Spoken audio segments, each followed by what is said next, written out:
नमस्कार दोस्तों, आप सभी का हमारे YouTube चैनल पर स्वागत है। मैंने आपसे वादा किया था कि आपकी CTET की होने वाली एग्ज़ामिनेशन की तैयारी मैं कराऊंगा और अच्छी कराऊंगा। उसी कड़ी में हमने बाल विकास अथवा ये चाइल्ड डेवलपमेंट और पर्यावरण दोनों की क्लासेस साथ में शुरू किया है हमने पैरेलल। आज बाल विकास की तीसरी क्लासेस है। तो दोस्तों, हमारे इस चैनल को आप डेली देखेंगे, नियमित देखेंगे और आपको अपने चैनल के माध्यम से मैं एकदम प्योर, एकदम त्रुटि रहित आंसर प्रोवाइड कराएंगे। और जो मैंने वादा किया है कि 150 क्वेश्चन आपको हम उपलब्ध कराएंगे, तो इसमें से मैक्सिमम क्वेश्चंस आपके परीक्षा में आने वाले हैं। तो ये ध्यान रखिएगा, कंटिन्यू आप हमारे इस चैनल को देखेंगे, हमारे वीडियोस को देखेंगे। तो आज दोस्तों, हम बाल विकास का तीसरा भाग लेके आपके समक्ष उपस्थित हैं और उसे देखिएगा। वो इस प्रकार हैं। तो हमारा पहला प्रश्न देखिए। पहला प्रश्न यह है, किस अवस्था में सीखने की प्रक्रिया सबसे तीव्र होती है? सीखने की प्रक्रिया सबसे तीव्र किस अवस्था में होती है? तो इसका आंसर है शैशवावस्था। अगला प्रश्न है प्रश्न क्रमांक 2। बाल्यावस्था में बालक का व्यक्तित्व होता है। बालक का व्यक्तित्व होता है, हमारा कहने का तात्पर्य है कि बालक के व्यक्तित्व को 3 प्रकार में सामान्यतः बांटा गया है: अंतर्मुखी व्यक्तित्व, बहिर्मुखी व्यक्तित्व और उभयमुखी व्यक्तित्व। तो पूछा गया है कि बाल्यावस्था में बालक का व्यक्तित्व कैसा होता है? तो वो है बहिर्मुखी। बालक बाल्यावस्था में बहिर्मुखी व्यक्तित्व प्रदर्शित करता है और किशोरावस्था में आते आते उसका व्यक्तित्व अंतर्मुखी हो जाता है। तो अगला हमारा क्वेश्चन भी है, किशोरावस्था में बालक का व्यक्तित्व होता है, तो वो है अंतर्मुखी। अगर ऐसा प्रश्न आता है कि किशोरावस्था में बालक का व्यक्तित्व कैसा होता है, तो आप आंसर लिखेंगे उसका अंतर्मुखी व्यक्तित्व। दोस्तों, बहुत ही महत्वपूर्ण क्वेश्चंस हैं आपके समक्ष। ये क्वेश्चन ऐसे हैं कि हमेशा किसी न किसी परीक्षा में, जो परीक्षा एजुकेशन से रिलेटेड होती है, उस परीक्षाओं में ये प्रश्न अक्सर पूछे जाते हैं। अब हमारा प्रश्न क्रमांक 4 है, बाल्यावस्था में शिक्षा का स्वरूप कैसा होना चाहिए? बाल्यावस्था में शिक्षा का स्वरूप कैसा होना चाहिए, अगर यह प्रश्न आता है तो आप बिल्कुल निस्संदेह आप लिखेंगे खेल एवं रचनात्मक कार्यों के माध्यम से।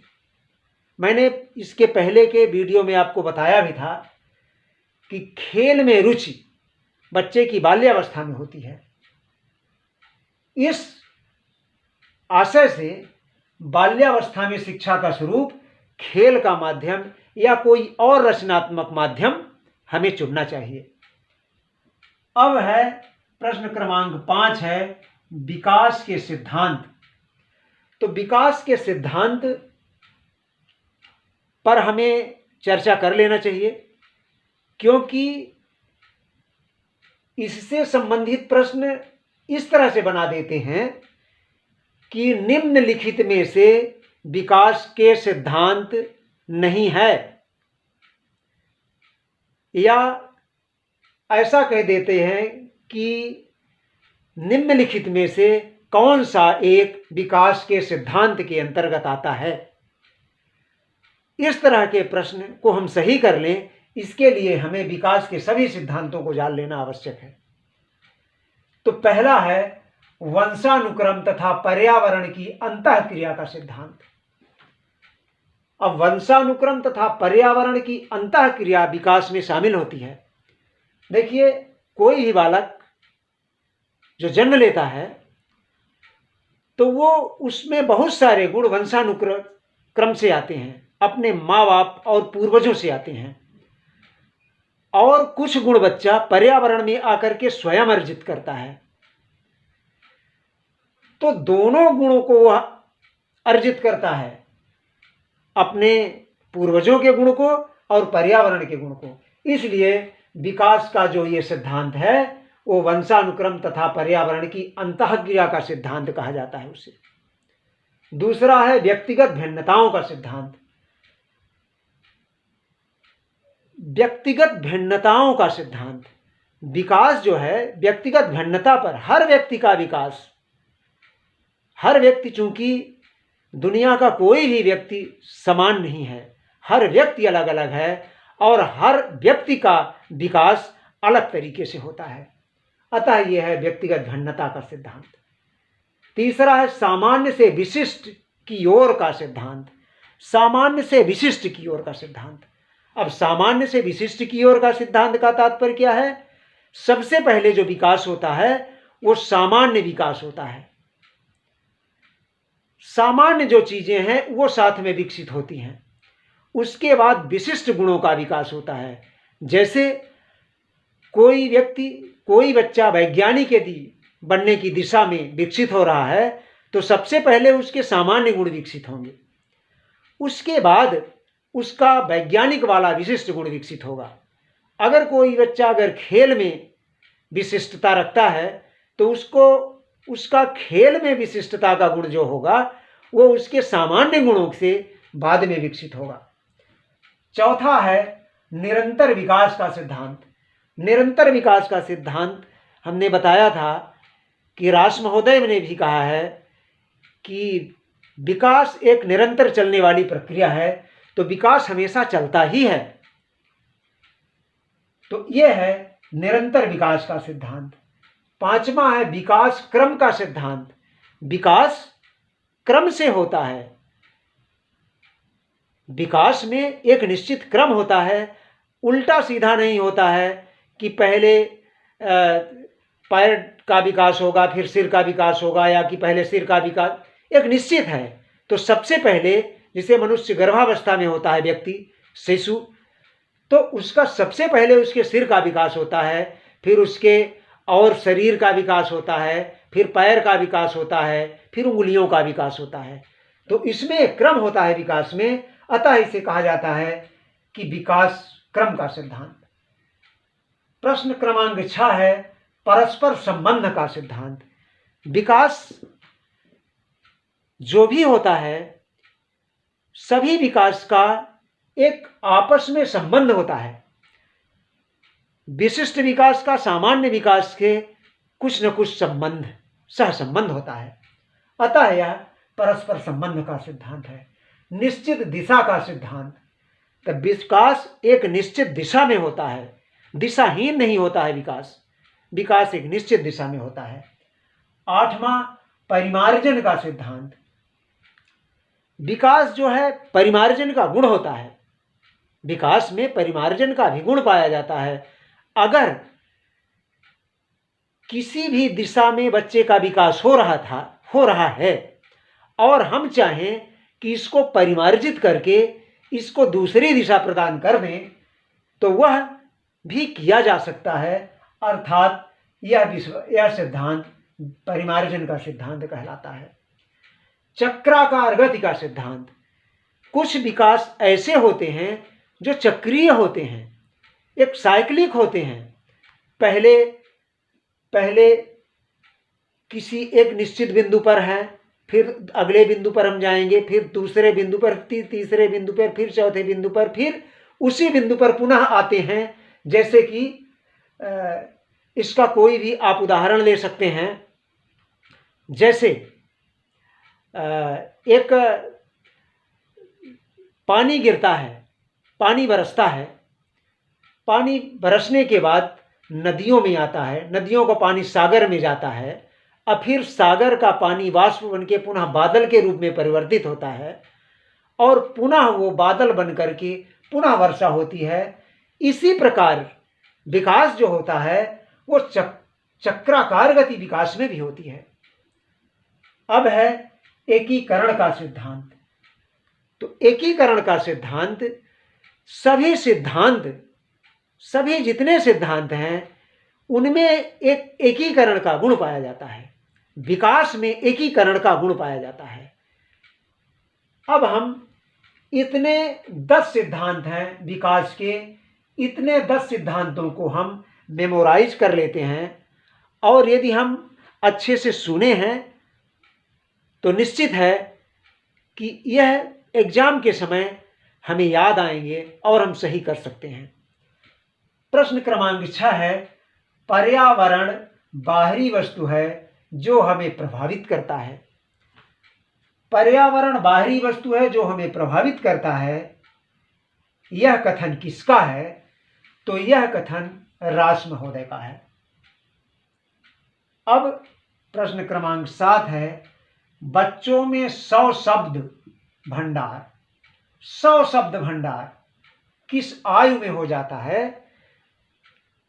बच्चा किस आयु में 100 शब्द लगभग सीख लेता है? तो वो है, इसका उत्तर है 2 वर्ष। 2 वर्ष का जब बालक हो जाता है तो उसके पास लगभग 100 शब्द होते हैं, उसकी डिक्शनरी में 100 शब्द होते हैं। अगला है प्रश्न क्रमांक 8, कितने माह में शिशु चलना प्रारंभ कर देता है? तो इसका उत्तर है 8 से 12 वर्ष। 8 से 12 माह, 8 माह से 12 माह के बीच में बच्चा चलना प्रारंभ कर देता है और यह डिपेंड करता है उसके स्वास्थ्य पर। प्रश्न क्रमांक 9 है, बालक में सर्वप्रथम भय, क्रोध एवं प्रेम नामक संवेग जन्म लेते हैं। ये किसका मानना है, किस मनोवैज्ञानिक का मानना है? तो ये वाटसन महोदय हैं। ये व्यवहारवादी मनोवैज्ञानिक हैं और व्यवहारवाद का जनक ही इनको कहा जाता है। और इनका कहना है कि शिशु में सबसे पहले भय, क्रोध और प्रेम नामक संवेग जन्म ले लेते हैं। अब प्रश्न क्रमांक 10 और अंतिम प्रश्न आज का है, तर्क शक्ति का विकास। तर्क शक्ति का विकास किस अवस्था में प्रारंभ होता है? तो इसका आंसर है बाल्यावस्था। बाल्यावस्था में तर्क शक्ति का विकास प्रारंभ हो जाता है। कभी कभी यह प्रश्न ऐसा पूछ लिया जाता है, पियाजे के दृष्टिकोण से प्रश्न को थोड़ा बदल दिया जाता है और पियाजे का जो अवस्था है वो चीजें विकल्प में रख दी जाती हैं कि पियाजे की अवस्था का हमने कल चर्चा किया था, sensory motor stage, pre operational stage, stage of concrete operation और स्टेज ऑफ फॉर्मल ऑपरेशन। तो अगर या कि बाल्यावस्था लिखा होगा उसमें ऑप्शन में आपके विकल्प में, या कि मूर्त संक्रिया की अवस्था लिखा होगा, दोनों नहीं लिखा होगा। अगर मान लीजिए दोनों लिखा है तो इसमें दोनों में आपको टिक करना है। तो तर्क शक्ति का विकास अगर सामान्यतः पूछा जाता है तो बाल्यावस्था में, और अगर पियाजे के पॉइंट ऑफ व्यू से, पियाजे के सिद्धांत को दृष्टिगत रखते हुए पूछा जाता है तो मूर्त संक्रिया की अवस्था। तो दोस्तों, आज हमारा ये बाल विकास का तीसरा भाग यहीं पे संपन्न होता है। पुनः आपसे निवेदन है कि आप हमारे इस वीडियो को प्रतिदिन देखेंगे। प्रयास मैं करूंगा कि बाल विकास, चाइल्ड डेवलपमेंट से हम 300 क्वेश्चन कराएंगे और प्रयास करेंगे कि हम 300 से ऊपर क्वेश्चन कराएंगे। और ये वादा है, ये हमारा दावा है कि जो क्वेश्चन हम कराएंगे इससे बाहर एक भी क्वेश्चन परीक्षा में नहीं पूछेंगे। Thank you so much. और हाँ, आपको अगर हमारा यह वीडियो, हमारे क्वेश्चन, हमारे प्रश्न की क्वालिटी अगर अच्छा लगेगी तो आप उसे सब्सक्राइब करना नहीं भूलिएगा। Thank you so much.